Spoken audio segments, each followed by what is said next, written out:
इतनी लोकतांत्रिक परंपरा से और प्रक्रिया से बना हुआ हमारा संविधान 295 अनुच्छेद, 22 भाग और 12 अनुसूचियों में बटा है।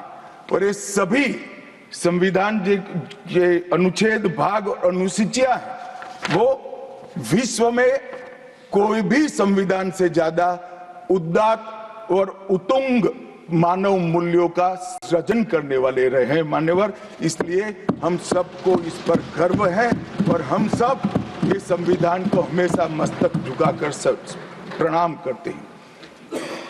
मैं एक विशेष उल्लेख करना चाहूंगा मान्यवर, नंदलाल बोस जो गुरुवर टैगोर के अंतेवासी थे, बहुत बड़े कलाकार थे, इन्होंने 4 वर्ष का समय लेकर संविधान को सजाने का काम किया और उन्होंने जो संविधान लिखा गया था इसके अनुरूप घटनाओं को संविधान के अंदर उकेरने का भी काम किया। इतिहास, धर्म, संस्कृति और परंपरा, सबसे मानव जीवन के उच्च मूल्य देने वाली सभी संदेशों को, घटनाओं को उन्होंने चित्र रूप में यहाँ पर उकेरा। यहाँ पर भगवान राम का चित्र भी मिलेगा, बुद्ध और महावीर का भी मिलेगा, दशम पिता गोविंद सिंह जी का भी चित्र मिलेगा, गुरुकुल हमारी शिक्षा नीति कैसी होनी चाहिए इसका संदेश भी मिलता है, राम सीता लक्ष्मण वो एक प्रकार से हमारे अधिकारों का चित्रण करते वक्त दिखाए गए, भगवत गीता के संदेश का चित्र भी दिया, शिवाजी और लक्ष्मीबाई को भी यहाँ पर स्थान देकर देशभक्ति के उत्तुंग पाठ हमें पढ़ाए। नालंदा यूनिवर्सिटी हमारी प्राचीन शिक्षा पद्धति का हमें स्मरण कराती है और नटराज जीवन में बैलेंस कैसे होना चाहिए वो बैलेंस के सिद्धांत को भी प्रतिरूपित करता है। मैंने आज थोड़ा यहाँ आने से पहले क्या क्या चर्चा हुई राज्यसभा में, उसमें हमारे एक सम्मानीय सदस्य ने कहा कि चर्चा का स्तर कितना नीचा हो गया है कि यहाँ चित्रों की चर्चा हो रही है। मान्यवर, अगर संदेश लेना नहीं आता तो संविधान का भी कोई उपयोग नहीं। ये सारे जो चित्र लगाए हैं वो हमारे हजारों साल से चलने वाले हमारे राष्ट्र के जीवन को उद्घोषित करने वाले। और कोई ये न समझे कि हमारा संविधान दुनिया के संविधानों की नकल है। हाँ, हमने हर संविधान का अभ्यास जरूर किया है, क्योंकि हमारे यहाँ तो ऋग्वेद में कहा गया हर कोने से हमें अच्छाई प्राप्त हो, शुभ विचार प्राप्त हो और शुभ विचार को स्वीकारने के लिए मेरा मन खुला हो। मान्यवर, हमने सबका सबसे अच्छा लिया है मगर हमारी परंपराओं को नहीं छोड़ा है। पढ़ने का चश्मा अगर विदेशी है तो संविधान में भारतीयता कभी नहीं दिखाई। और मैं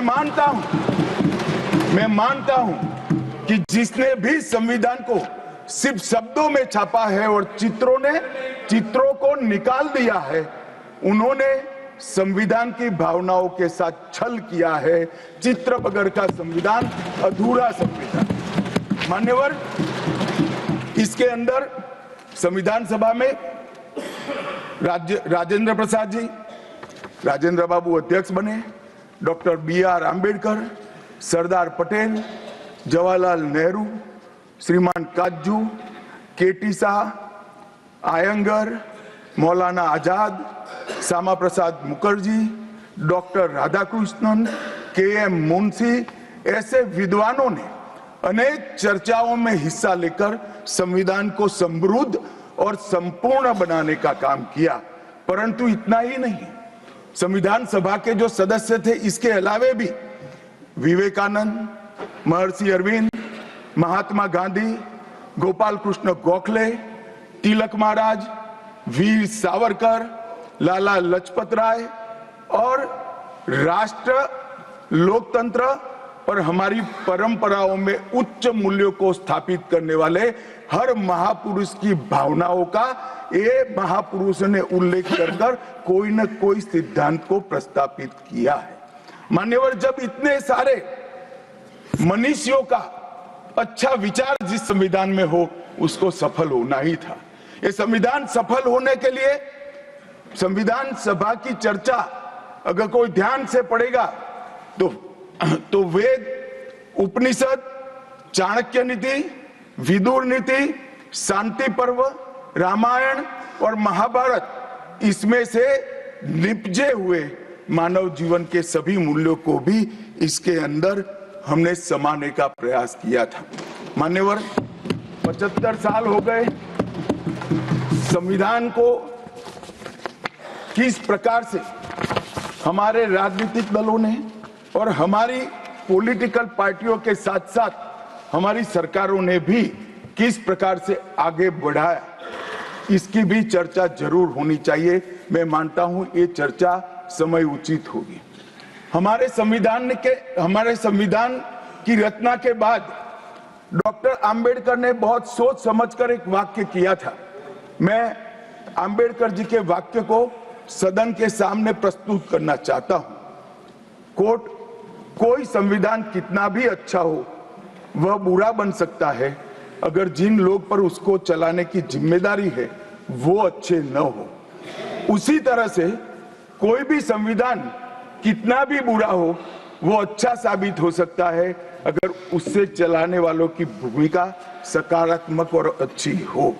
ये दोनों घटनाएं मान्यवर हमने हमारे संविधान के 75 साल के कालखंड के अंदर देखी है और मैं तथ्यों के आधार पर सदन के सामने और सदन के माध्यम से देश की जनता के सामने भी रखना चाहता हूं।